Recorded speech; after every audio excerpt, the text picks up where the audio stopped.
ஒரு பஸ்லையோ எங்கேயோ போயிட்டு இருக்கும்பொழுது யூரின் அர்ஜென்ட்டாக வருது உங்களுக்கு, ஆனால் நம்ம பாஸ் பண்ணவே முடியாது. ஸோ அந்த டைமில் வந்து ஒரு பாயிண்ட் இருக்குது காலில், அந்த பாயிண்ட்டை வந்து லைட்டாக ப்ரெஷர் கொடுத்து நல்லா விக்ரஸாக பண்ணும்போது ஒரு 1 ஹவருக்கு நம்ம வந்துட்டு பாஸ் பண்ணாமே போக முடியும், கண்ட்ரோல் ஆகும். ஓகே. ஸோ அதுக்கு என்ன சொல்வீங்க? அதை பிளாஸ்போன்னு நம்ம சொல்லுவோமா? சொல்லுங்க. அதனால் நினைக்கிறவங்களுக்கெல்லாம் நான் வந்து சொல்லணும்னு இல்லை, அவங்க வந்து உணர்ந்தால் கண்டிப்பாக புரிய வரும் நிஜமாவே. நானும் வந்து வாயிலே பேசிகிட்டு இருக்கிறதுனால பயனே கிடையாதுல்ல. இப்போ நீங்கள் ஒரு நெக் பெயின் அப்படின்னு வந்தீங்கன்னா நான் இப்போவே உங்களுக்கு ஒரு நீடில் போட்டு காமிச்சேன்னா உங்களுக்கு அப்போ புரியும். எனக்கு நெக் பெயினே போயிடுச்சு, அப்போ தெரியும் பரவாயில்ல இதில் இருக்குது அப்படின்ட்டு.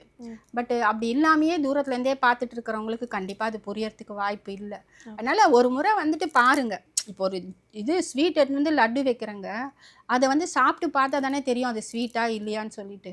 பார்த்துக்கிட்டே அதை வந்து ஸ்வீட்டாக இருக்குன்னு நான் சொல்லவும் முடியாது, ஸ்வீட் இல்லைன்னு சொல்ல முடியாது, ஆனால் சாப்பிட்டா மட்டும்தான் தெரியும். ஸோ அந்த மாதிரி வந்து நம்ம வந்து ஒரு முறையாவது எடுத்து பார்த்தா தெரியும். நிறைய இது இருக்குது, ரெக்கார்டு இருக்குது. நிஜமாக நீங்கள் கூகுளில் போய் சர்ச் பண்ணி பாருங்கள், ரிசர்ச் பேப்பர்ஸ் நிறையவே இருக்குது. அதை வந்து அக்செப்ட் பண்ணிட்டாங்க யூஎஸில். அதனால் இங்கேயும் நம்மளுக்கு ஒரு வாய்ப்பு கிடைச்சா கண்டிப்பாக ப்ரூஃப் பண்ணலாம். அதுதான் என்னோடது.